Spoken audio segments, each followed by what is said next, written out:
Students, how are you? I think you are safe and stay at home. You have seen in the last video about the 11th standard full portion revision. Many of the students asked doubts also. I was very happy about that. Today we are going to see about the 12th standard first chapter, that is accounts from incomplete records.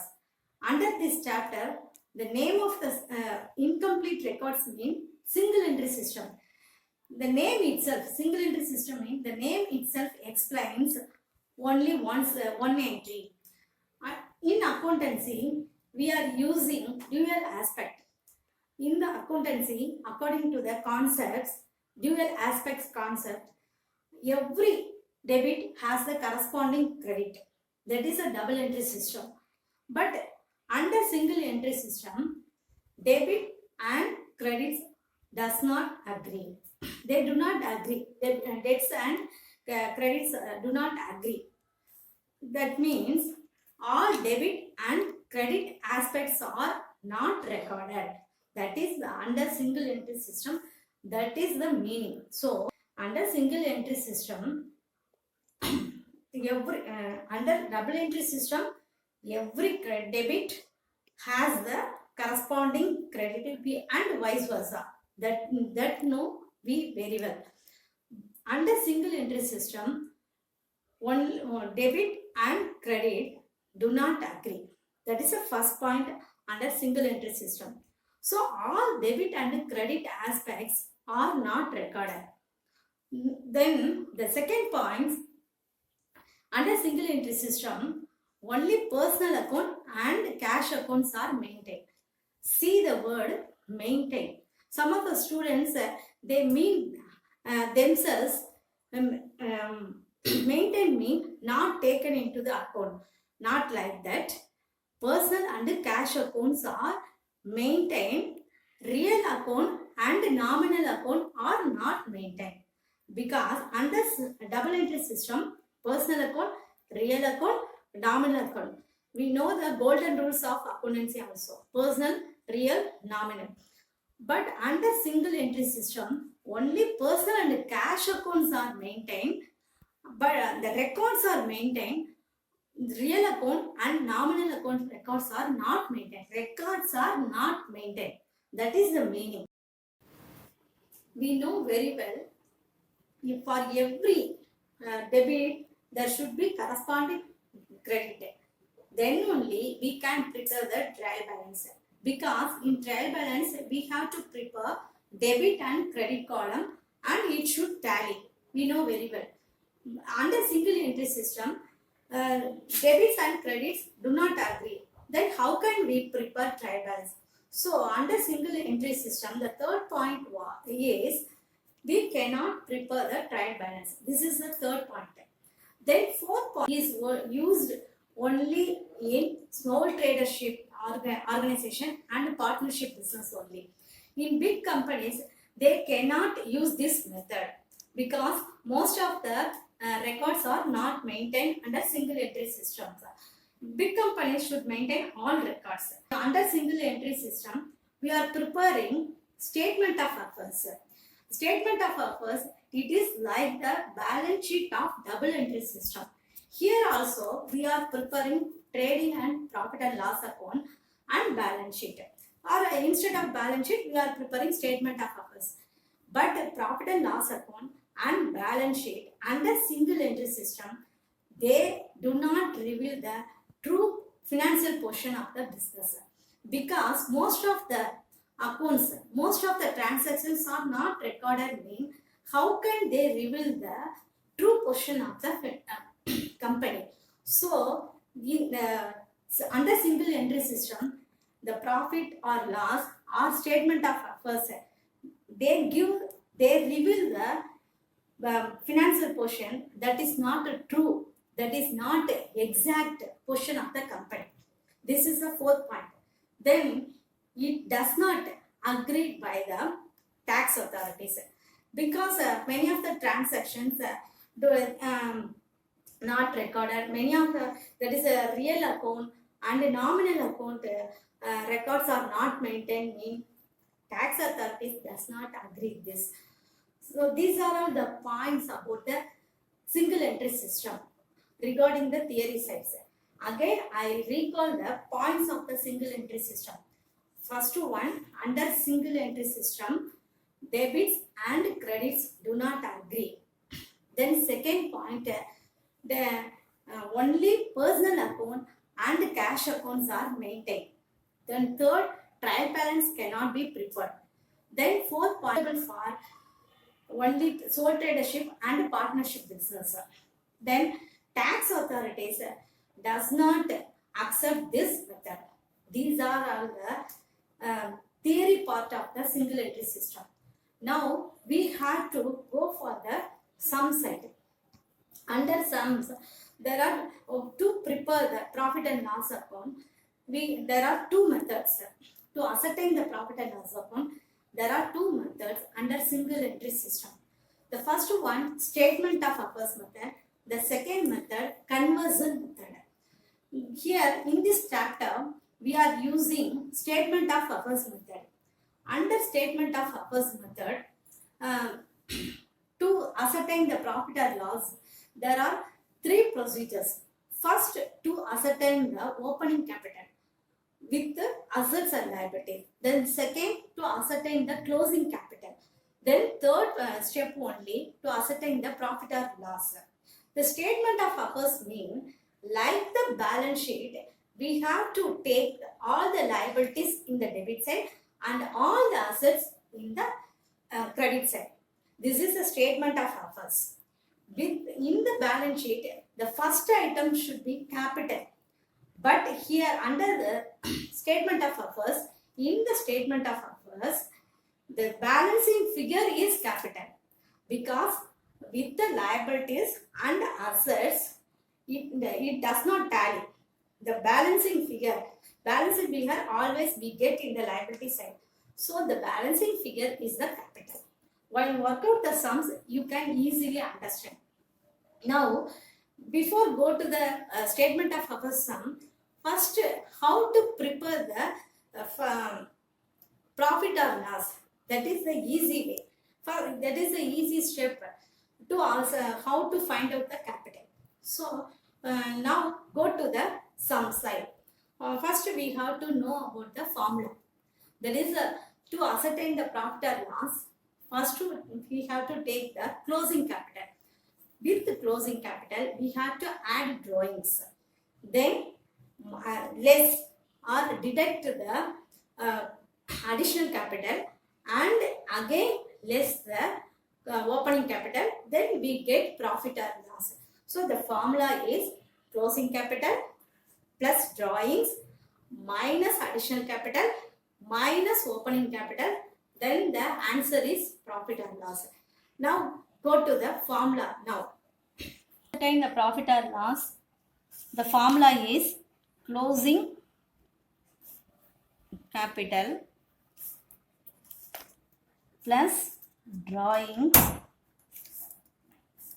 then it is answer, then minus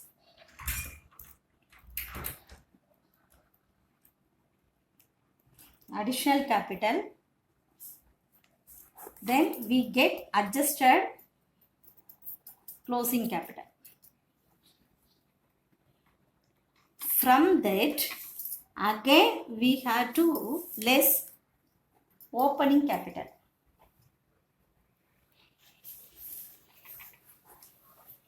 So the answer is profit or loss. If the opening capital is more than the closing capital, means it is loss. If the opening capital is lesser than the closing capital, means we get profit.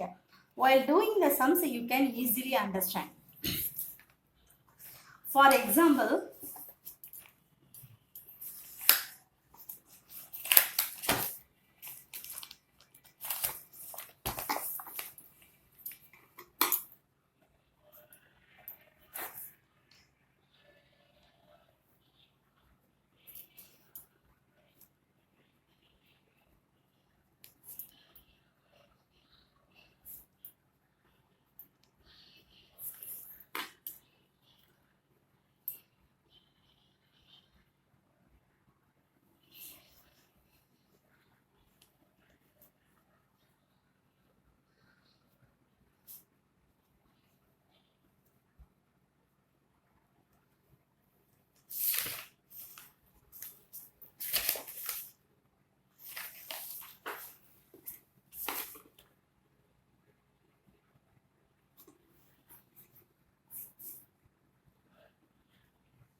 First we have to take closing capital.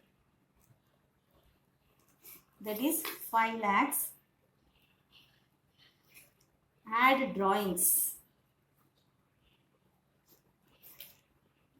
90,000. So 5,90,000. Then minus additional capital.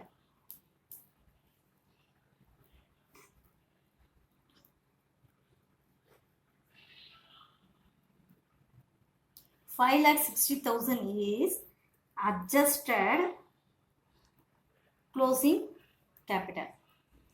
From this, again we have to minus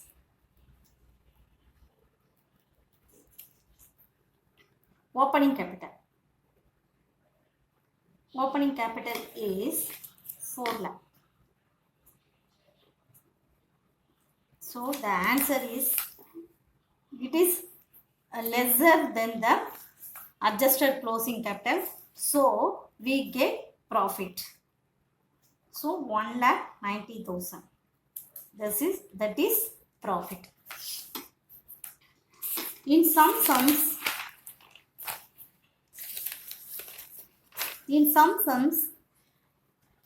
they will ask the missing information. That means, for example,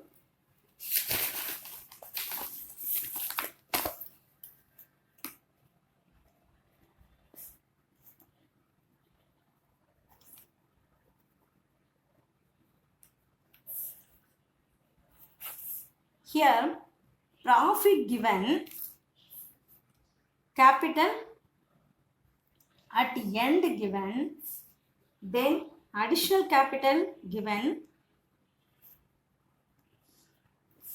drawings given, capital in beginning. That is a profit 4,800. Then capital at the end is a question mark. Then here additional capital 4,000. Then drawings 2,400. Then 9,600. Now the solution: to find out the missing information, we should not change the format. That is, this format only we have to use even for the missing information. So closing capital here is missing, even though we have to use the same formula. So closing capital, that is capital at the end is the closing capital. So closing capital, that is not given. Then the format is plus drawings. Drawings here given 2,400. Then minus additional capital. Additional capital given 4,000. Then adjusted capital. This is. Then minus opening capital.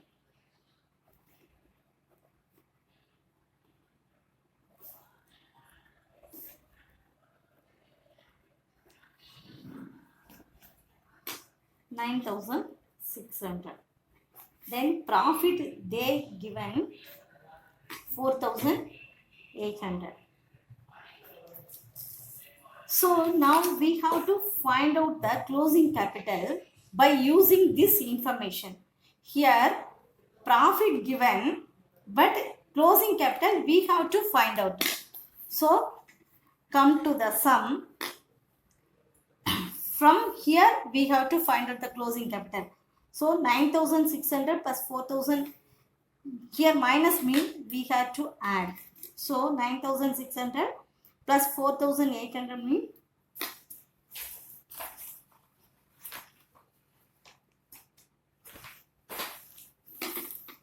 14,400. Then with this again we have to add. Here minus means we have to add. 14,400 means plus 4,000 means 18,400. Then here plus means we have to here subtract. Then we get the answer, that is 16,000. If we subtract from 18,400, the 2,400 is subtracted, mean we get 16,000. So in these sums, whether some items are not given, mean we have to use the same method only. Whatever the information missing, mean we have to use the same formula to find out the missing information. And then next one means statement of affairs. Statement of affairs mean already given the assets and liabilities. That is, see this here liabilities, sundry creditors. I read out the sum. Mr. Suresh started business with rupees 2 lakh.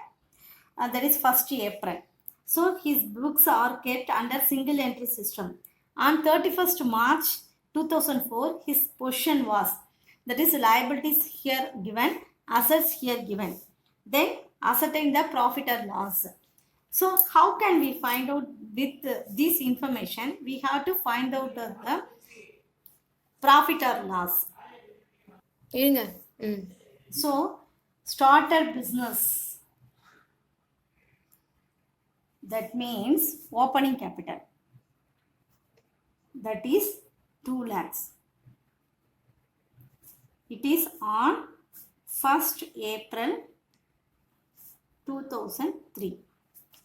These are all the information I have been writing. Then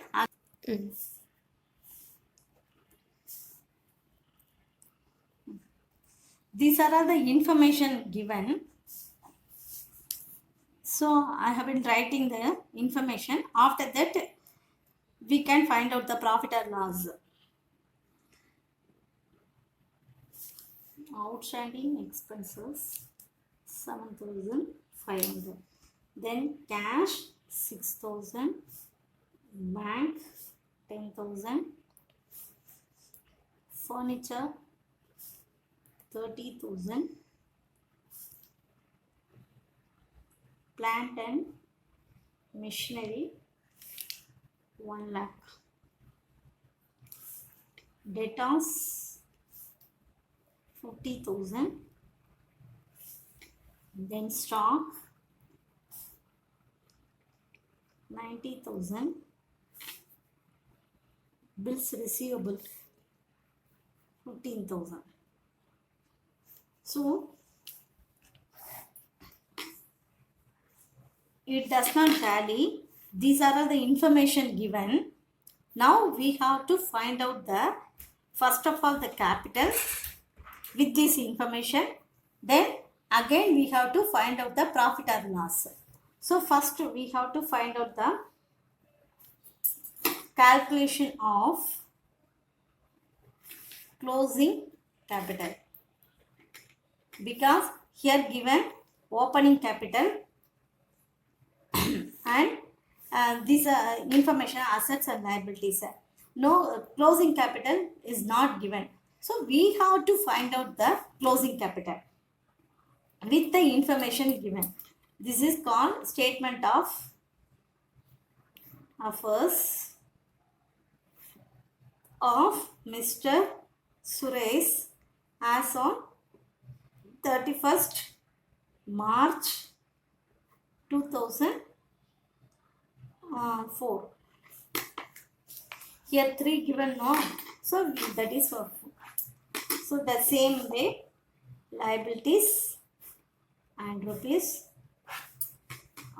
assets and rupees.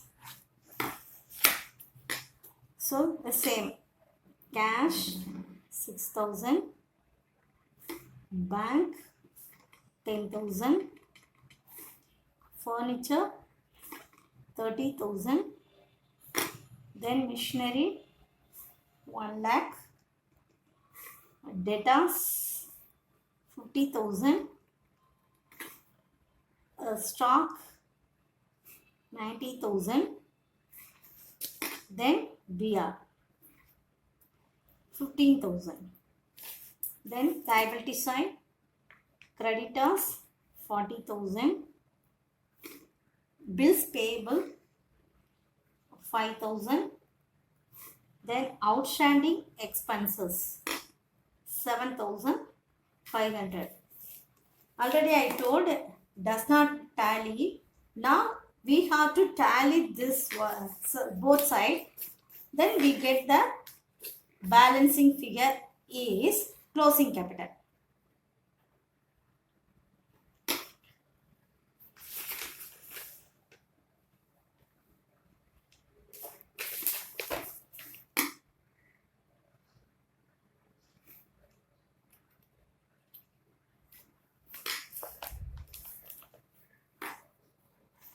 So this side is 3,01,000. From this, if we add that is 52,500.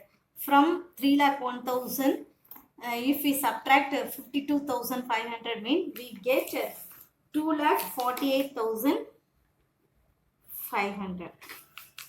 That means 3,01,000 this side. Then if we total the asset side, we get 3,01,000. If we total the liability side, we get 52,500. From 3,01,000, if we subtract 52,500 mean we get 2,48,500. So this is the answer. So the answer is closing capital. So in balance sheet, first item is capital in final accounts. But here under the statement of affairs method, with the assets and liabilities, we have to find out the capital with the assets and liabilities. So the balancing figure, the answer is the closing capital. So we can now we find out the closing capital.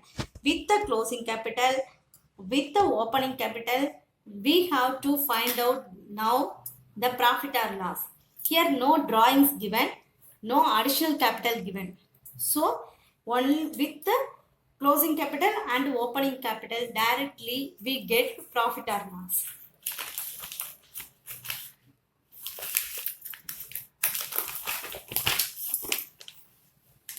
So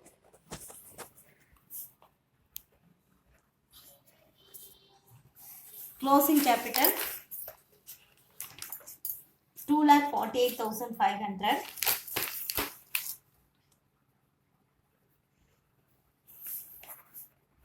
Opening capital 2 lakhs. This is the information we get. This that means opening capital given, the closing capital we found out, then drawings and additional capital in this sum not given. So to profit or loss. Now closing capital, the same formula, same method. Closing capital here we found out already 2,48,500 and add drawings, then minus additional capital, then that is adjusted capital, adjusted closing capital, then minus opening capital. Then we get profit or loss, isn't it? So here in this sum, drawings not given, then additional capital not given, so 2,48,500.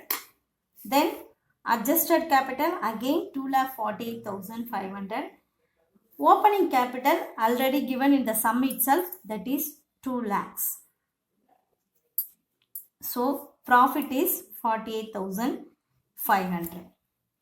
So this is the method of to ascertain the profit or loss with the liabilities and assets. I think now you understand how to ascertain, how to find out the profit or loss with the given information.